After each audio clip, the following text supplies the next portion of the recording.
खिलाड़ियों के सम्मान की बात हो या कोरोना जैसी वैश्विक महामारी में दिन रात एक कर जन जन तक वैक्सीन पहुंचाने की बड़ी चुनौती, या फिर पंक्ति में खड़े आखिरी व्यक्ति तक योजनाओं का लाभ पहुंचाने और उनकी बात सुनने का मुद्दा हो, ये सब काबिलियत सिर्फ एक ही शख्सियत में नजर आती है और वो है देश के प्रधानमंत्री नरेंद्र भाई मोदी।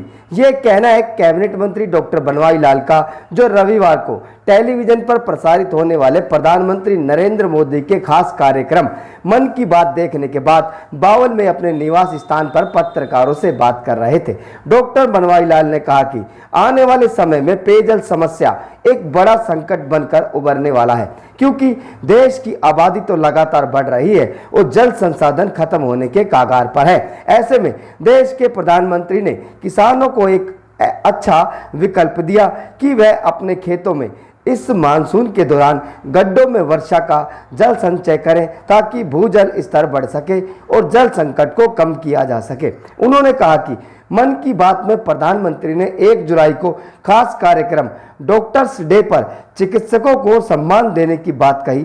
उसके लिए वह उनका तहे दिल से आभार व्यक्त करते हैं, क्योंकि सौभाग्य से वे खुद भी एक डॉक्टर हैं। उन्होंने लोगों से अपील की कि हर नागरिक को कोरोना की तीसरी लहर से पहले वैक्सीन जरूर लगवानी चाहिए, ताकि तीसरी लहर के खतरे को कम किया जा सके। की बात देश के प्रधानमंत्री नरेंद्र मोदी ने आज फिर लोगों से मन की बात की। आपने भी अपने कार्यकर्ताओं के साथ यहाँ कार्यक्रम देखा, क्या कहेंगे पूरे कार्यक्रम को? देखो, जिस तरह से हमारे देश के प्रधानमंत्री माननीय नरेंद्र भाई मोदी समय समय पर मन की बात करते रहते हैं और छोटे से छोटे कार्यकर्ता से भी वो अपने घर के परिवार के सदस्य की तरह बात करते हैं और छोटे से छोटे इश्यू को भी वो एक भावनात्मक रवैया देते हैं, और ताकि उनकी जो बात कहने का जो ढंग है वो सामने वाले के दिमाग में जच जाती है और उसका पूरा असर पूरे देश के अंदर होता है। तो आज भी उन्होंने खिलाड़ियों के लिए अपनी वो जताई कि भाई खिलाड़ियों का हमें मान सम्मान करना चाहिए, क्योंकि खिलाड़ी हमारे देश का मान सम्मान बढ़ाते हैं। और अभी मिल्खा सिंह जी, जो कि 80-90 साल के करीब उम्र थी उनकी, और वो कोरोना से हमारे बीच में से चले गए, तो उनको भी मैं श्रद्धांजलि देता हूँ। और मिल्खा सिंह जैसे प्लेयर से हमें, खिलाड़ी से हमें एक प्रेरणा लेनी चाहिए और हमें खेलों को ज़्यादा से ज़्यादा बढ़ावा देना चाहिए और हमें भी खिलाड़ियों का ज़्यादा से ज़्यादा मनोबल बढ़ाना चाहिए। वैक्सीन को लेकर भी उन्होंने कहा, देखो, जिस तरह से कोविड-19 की जो सेकंड वेव आई और उसमें काफ़ी लोगों की जानें गई और बहुत ही दर्दनाक हुआ है, ये एक बीमारी थी। और उससे बचने के लिए हमारे पास एक ही तरीका है, वो है वैक्सीन। और वैक्सीन के लिए जिस तरह से इससे पहले कभी देश के अंदर वैक्सीन नहीं बनी, लेकिन माननीय प्रधानमंत्री जी का एक प्रेरणा लगा लो, साइंटिस्ट को उनका एक मिशन था कि भाई हमारे देश के अंदर ही वैक्सीन बननी चाहिए, और माननीय प्रधानमंत्री जी के प्रोत्साहन से और उनकी प्रेरणा से देश के अंदर एक वैक्सीन बनी और इतनी जल्दी बनी। जो हमारी बीमारी है उसकी गंभीरता को देखते हुए पूरे देश के अंदर माननीय प्रधानमंत्री जी ने वैक्सीन को free of cost free vaccine लगवाने का जो एक निर्णय लिया है, वो भी एक साहसिक और ऐतिहासिक फैसला है। और हमारे साइंटिस्ट को भी मैं बधाई देता हूँ कि उन्होंने इतने कम समय में इस भयानक बीमारी की वैक्सीन बनाने का काम किया। 21 जून को रिकॉर्ड वैक्सीन भी लगाई, वो भी एक 21 जून को जिस तरह से 18 साल से ऊपर के सभी लोगों को वैक्सीन का एक स्पेशल ड्राइव 21 जून को चलाया गया और उसके अंदर रिकॉर्ड वैक्सीनेशन हुई। एक दिन के अंदर 86 लाख लोगों को वैक्सीन लगी और हमारे हरियाणा में भी काफ़ी ज़्यादा टारगेट से ज़्यादा हमने अचीवमेंट की है। 6.5 लाख से ऊपर एक दिन के अंदर वैक्सीन लगी है। तो एक बहुत बड़ा एक वर्ग को वैक्सीनेशन हुई है।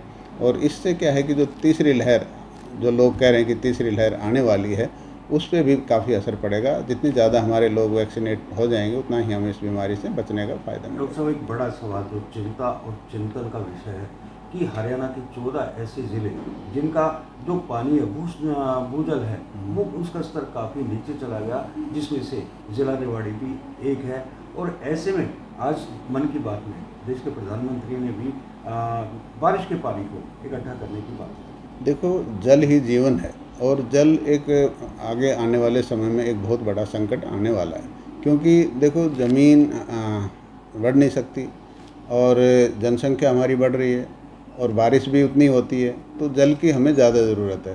तो इस जल को हम कैसे संरक्षण करें, इसको कैसे कंजर्वेशन करें, इसकी जल को कैसे हम रखें। तो माननीय प्रधानमंत्री जी ने कहा कि अभी जैसे बारिश का मौसम आ रहा है और बारिश के अंदर जो पानी ज़्यादा बहता है और वेस्ट जाता है, उस पानी को आप रिचार्ज करें, ज़मीन के अंदर खड्डे बना के उसको रिचार्ज करें, ताकि हमारा जो ज़मीन का जो लेवल नीचे, पानी का जो लेवल नीचे जा रहा है वो लेवल ऊपर आए और जो पानी वेस्ट जाता है उसका हम प्रयोग कर सकें और उसको किसानों को भी उसका फ़ायदा मिले। डॉक्टर साहब, हमारा आखिरी सवाल कि 1 जुलाई को चार्टर्ड अकाउंटेंट डे मनाया जाता है, लेकिन इस बार एक अहम फैसला लिया, जो अभी प्रधानमंत्री ने भी कहा कि इस दिन 1 जुलाई को नेशनल डॉक्टर्स डे भी मनाया जाएगा, क्योंकि उन्होंने कोरोना काल में अपनी जान को खतरे में डालकर लोगों की सेवा की और उन्हें हमें सम्मान भी करते हैं। देखो, देश के प्रधानमंत्री को मैं तो बधाई देता हूँ और उनका आभार व्यक्त करता हूँ।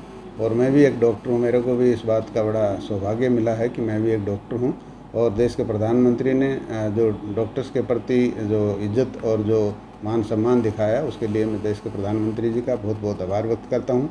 और हम सब लोगों को जिस तरह से कोविड-19 के अंदर डॉक्टर्स ने अपनी जान की परवाह किए बगैर, अपने बच्चों की परवाह किए बगैर दिन रात कोविड के मरीज़ों का इलाज किया और अपना पूरी तरह से समाज के लिए अपने आप को समर्पित किया, तो हम सब लोगों को डॉक्टर्स का मान सम्मान करना चाहिए और उनका मनोबल बढ़ाना चाहिए, ताकि इस तरह की महामारी आगे भी कोई आती है तो डॉक्टर्स पूरे अपने मनोबल के साथ, पूरी हिम्मत के साथ काम कर सकें और हमारे लिए, इस समाज के लिए कुछ और ज़्यादा बेटर कर सकें।